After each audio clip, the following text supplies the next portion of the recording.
नमस्कार, मी गायत्री पुणेकर न्यूजकडून. आता उमेदवारांना प्रश्न विचारतोय सामान्य नागरिक, कारण त्यांना मतदान करायचं आहे आणि आता ही जबाबदारी आहे प्रत्येक वॉर्डातल्या उमेदवाराची.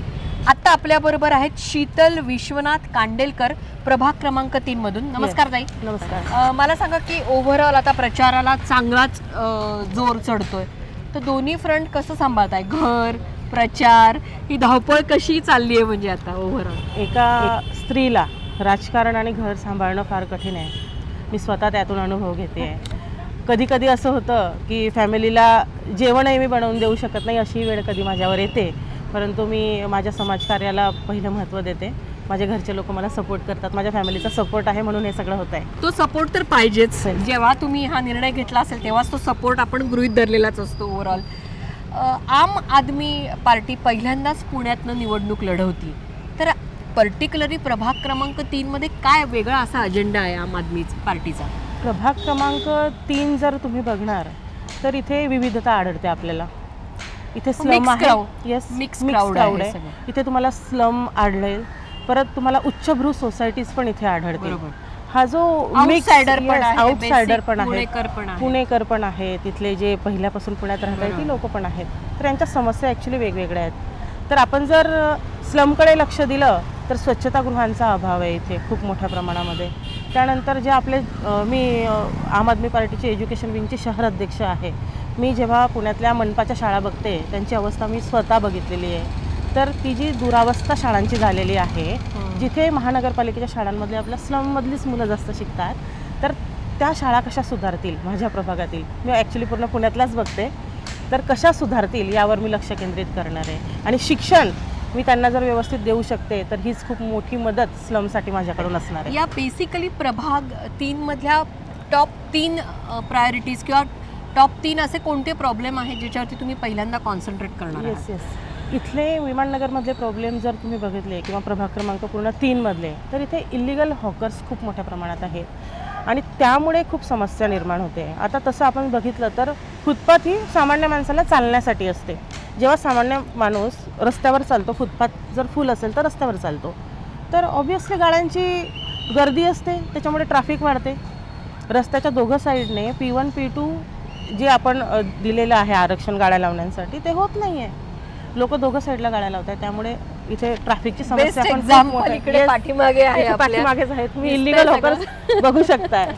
तसंच नेको गार्डन जवळ पण खूप इलिगल हॉकर्स आहेत आणि त्यामुळे कचऱ्याच्या समस्या आहेत, ट्रॅफिकच्या समस्या आहेत, पार्किंगच्या समस्या निर्माण झालेल्या आहेत. आता सगळ्यात महत्त्वाचं पार्किंग हा ओव्हरऑल सगळीकडेच प्रॉब्लेम येतोय, तर त्याच्यावरती काही तुमचा वेगळा अजेंडा असणार आहे? कारण हा एरिया पर्टिक्युलरली इथे तर आहेच, बाकी सगळीकडे सुद्धा प्रत्येकाकडे 1-2 गाड्या असतात. मग त्या सोसायटीमध्ये पण त्या पार्क होऊ शकत नाहीत, कारण एकच पार्किंग अलॉट झालेलं असतं, मग ते बाहेर लावल्या जातात.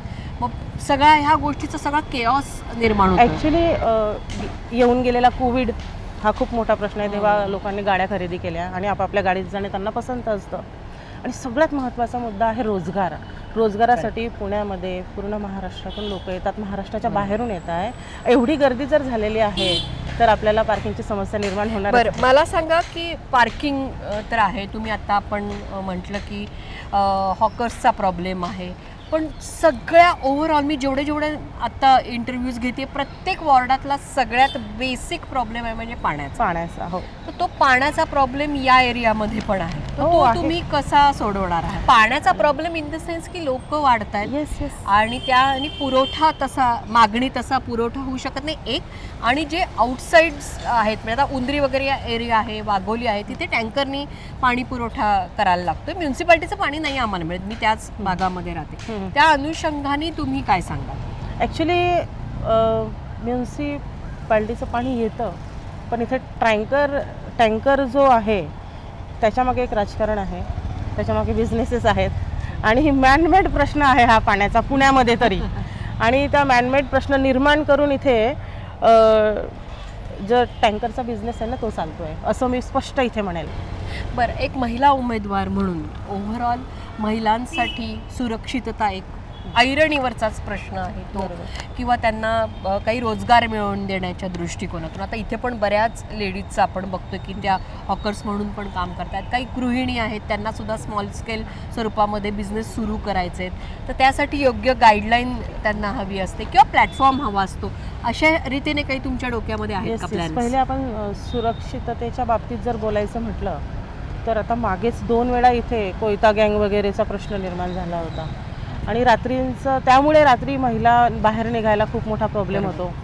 तर आपण सर्वात प्रथम आणि आयटी क्राऊड पण आहे, ट्रॅव्हल असतं, नाईट ट्रॅव्हलिंग आहे त्यांना. त्यामुळे इथे मी असं सांगितलं आहे माझ्या मॅनिफेस्टोमध्ये की जागोजागी आपण कॅमेरा लावणार आहोत आणि पोलिसांची सुरक्षा वाढवणार आहोत, कारण आजची परिस्थिती बघता ते फार गरजेचं आहे. पण मॅडम, कॅमेरे काही वेळेला वर्क करतात, काही वेळेला ते चालू पण नसतात, तर ते तुम्हाला तुम्हाला मेंटेन करायला लागणार आणि तेच मेंटेनन्स होत नाहीये विमाननगरमध्ये. हाच प्रॉब्लेम आहे, बेसिक सगळीकडे येतो. आणि वाघोली आणि लोहेगाव या साईडला पण आपण जे विमाननगरमध्ये करणार आहे, मी प्रॉपर इथे आहे विमाननगरमधली, इथे मी ज्या समस्या सोडवणार आहे त्याच समस्या मी वाघोली आणि लोहेगावमध्ये पण सोडवणार. मॅडम, तुम्ही पहिल्यांदा आता निवडणुकीला उभे राहत आहात आणि ते सुद्धा आम आदमी पार्टीकडून. लोकांनी तुम्हाला का निवडून द्यावं? पारदर्शक प्रशासनासाठी त्यांनी आम्हाला निवडून द्यावा. जो पैसा सामान्य माणसाच्या खिशातून टॅक्सद्वारे जातो आहे त्याचा परिपूर उपयोग आम्हाला त्यांच्यासाठीच करायचा आहे ज्यांच्या खिशातून तो जातो आहे. यासाठी त्यांनी आम्हाला निवडून द्यावं. पुणेकर न्यूजकडनं तुम्हाला खूप खूप शुभेच्छा. धन्यवाद. वॉर्ड नंबर 3 मधून आम पार्टी खातं उघडणार, हे येणारा काळच ठरवेल. बघत रहा पुणेकर न्यूज.